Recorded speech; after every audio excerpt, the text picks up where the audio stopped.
It might come as a surprise that my favourite grilled food is the humble grilled chicken. Yes, you heard that right, grilled chicken.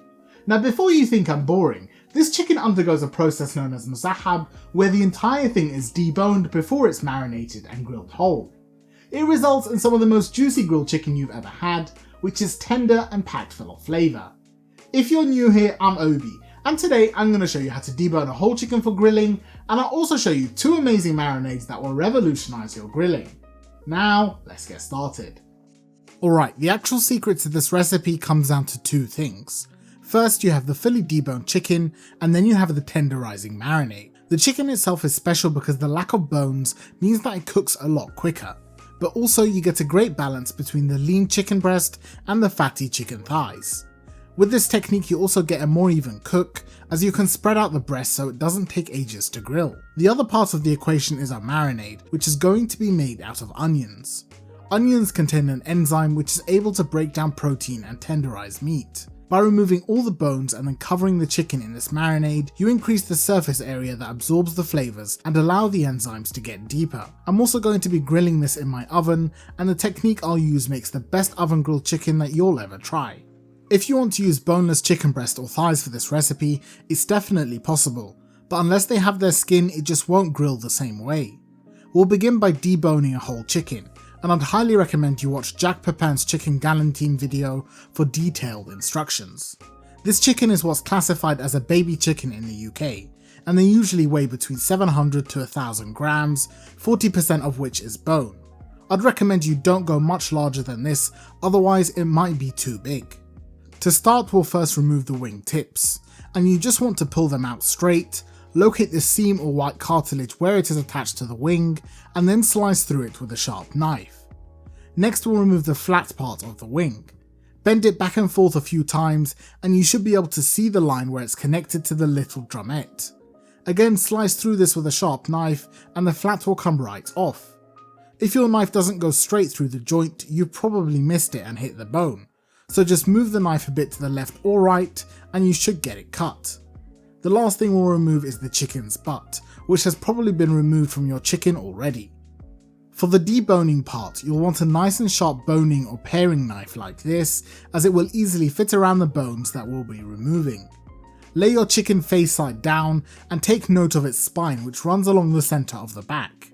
You'll start by making 2 deep cuts through the skin and meat either side of the spine. Once you've done that, grab both thighs in your hands and bend them backwards and towards each other. That will cause the thigh bone to pop out of its socket, making the deboning lots easier. You'll cut around under the oyster of the thigh, which is this small oyster-shaped piece of meat that runs along the spine.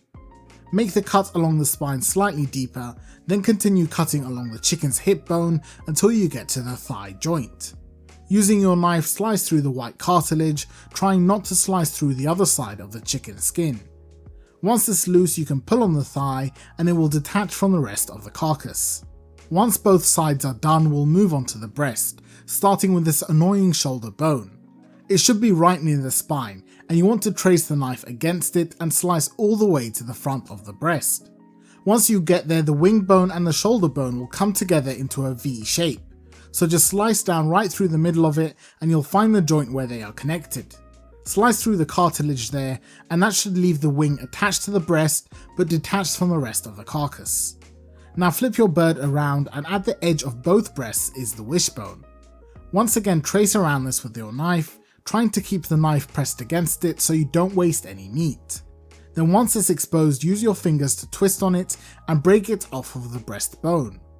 Flip the chicken over, then using your fingers and your knife, trace around the ribcage of the chicken, separating the rest of the breast meat from the breast bones. Keep the knife pressed flat against the bones and you should be able to detach the breast with the chicken tender. Repeat the same thing on the other side, then the only thing keeping the breast attached to the chicken is the white cartilage in the breast. You can slice through this, or as I'm doing, just pull on the chicken to rip it from the carcass and it should come loose. When done, your chicken will look something like this, and if there's any cartilage between the 2 breasts, just use your knife to trim it out. To debone the thighs, use your knife to slice along either side of the thigh bone. Then scrape the knife along the bone until you can get underneath it with the knife. Then make a hole and poke your finger through the hole. and slice through the remaining meat at the knuckle to detach the rest of the thigh. For the drumstick, you'll make a deep cut along the centre until you get to the bone, and once again just cut around either side of the bone until you can get your finger through. Cut through the remaining meat at the tip of the drumstick, and now that bone should also be detached completely from the meat. Last thing left is the knee joint, where the thigh and drumstick bone connect. Just continue to scrape and slice the meat along the drumstick and thigh bone until you get right to the thigh joint. Now this bit requires a bit of fiddling, but just keep making small cuts close to the joint and rotating it right and left, trying to leave as little meat on the joint as possible. Once you're almost to the end, just lay the joint on your cutting board and slice through the remaining meat to completely remove the thigh bone. That will leave the thigh completely bone free, and all you need to do is repeat this on the other side. That's all that's needed to debone the whole chicken. You can now trim off any excess skin that isn't needed. You can also detach the chicken tenders and use them to fill the gap between the breast and the thigh.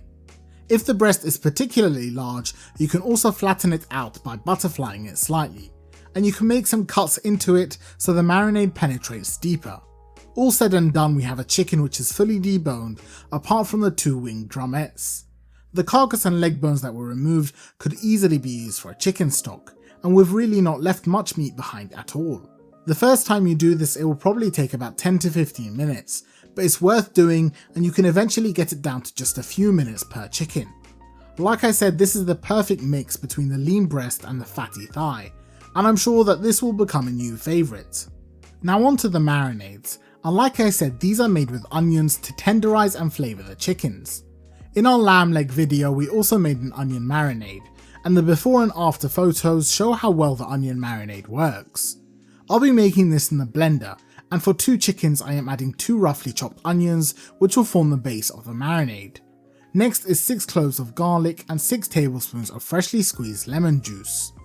Our secret ingredient for this marinade is 2 teaspoons of oregano, and make sure to get the kind that has these little dome shapes as it tastes amazing. Add that in, then add 3/4 of a teaspoon of black pepper, half a teaspoon of chili powder, 4 teaspoons of salt, and 1 tablespoon of white vinegar.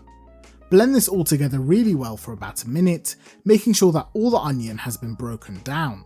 When you're done, your marinade will look something like this, and its texture will be perfect for getting into all the nooks and crannies on the chicken.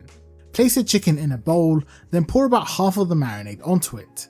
Mix your chicken in the marinade really well so that the entire skin and the meat has been coated in the marinade. And I'd also add the wings as a little chef's treat. Once it has been liberally massaged, add your second chicken and the rest of the marinade and repeat that royal treatment. You can see that the marinade has immediately got to work on the chicken. The onions and lemons have already started to break down the fibres of this breast. You should now let these marinate for a minimum of 1 hour, but I would highly recommend going at least 3 hours and up to 12 so the flavours can really penetrate. The second marinade we'll make also starts with 2 onions for 2 chickens, 6 cloves of garlic, then 4 tablespoons of lemon juice. Next we'll add 4 teaspoons of salt, 3/4 of a teaspoon of black pepper, 1 teaspoon of chili flakes, and finally 6 tablespoons of pomegranate molasses. Blend this all together really well just like the other one, and the marinade is done. This is designed to be like the marinade I made for my first ever video, pomegranate chicken wings, so if you want to see how far the channel has come, be sure to check it out. Once mixed, your chicken will look like this, and you want to let it marinate for the same amount of time. To cook these chickens, I'm going to be relying on this grilling basket, which I'd highly recommend if you're making these on the grill, but at home you can just use a wire rack instead. This basket splits open in half, and when it's open you can put your chicken in there and you won't have to worry about it falling out or curling when it's cooked. I'm going to be using this in the oven, so I've removed the handle so I can close the oven door while it's in there. You also need an oven tray if you're doing these indoors, and to prevent the basket from falling, I've just laid some metal skewers over the lip of my tray. To get the right grilled texture, the chicken cannot be left to sit in its juices, so if you don't have a grilling basket, then you'll need to use a metal cooling rack instead. When the marinating time is up, your chicken will look something like this. You can see that the enzymes from the onions and the acid from the lemon have really penetrated into the meat. Remove your chicken from the marinade, then using your fingers and hands, scrape off and remove as much of the excess marinade as possible. Transfer the chicken to the grilling basket or onto your cooling rack and spread it out so it's nice and flat. If the chicken tenders or any piece of meat have come loose, make sure to put them back in their place. Last thing you'll do is close the cage, then flip it over and your chicken is ready to go into the oven. I've turned my grill or broiler to the highest setting, which is 240 degrees Celsius, and I've moved the shelf all the way to the top, and you'll grill the chicken in there for about 8 to 10 minutes on the underside. When that's looking something like this, turn your chicken over so it's now skin side up, and cook it for a further 6 minutes or so until the skin is browning and bubbling. Obviously cooking times will vary depending on your oven, and on a charcoal or gas grill this will take about 12 minutes or less in total. You should use a thermometer to check the temperature of your chicken and make sure that it's safe. When you take yours out, it should look something like this. The skin will be nice and crispy with a nice amount of browning. Remove it from the basket and place it directly onto a piece of flatbread so it can soak up all of the chicken juices. I served these grilled chickens alongside a red onion and parsley salad, and of course I had to make a special batch of my garlic and chili sauces. This plate right here has the perfect balance of flavours and textures while still being relatively nutritious. The pomegranate one developed a nice and caramelised skin, which I'd argue is the best bit. Now that I've shown you how to make these chickens, it's up to you to develop your own marinades using the onions and garlic as a base. Now, let's check out the taste test.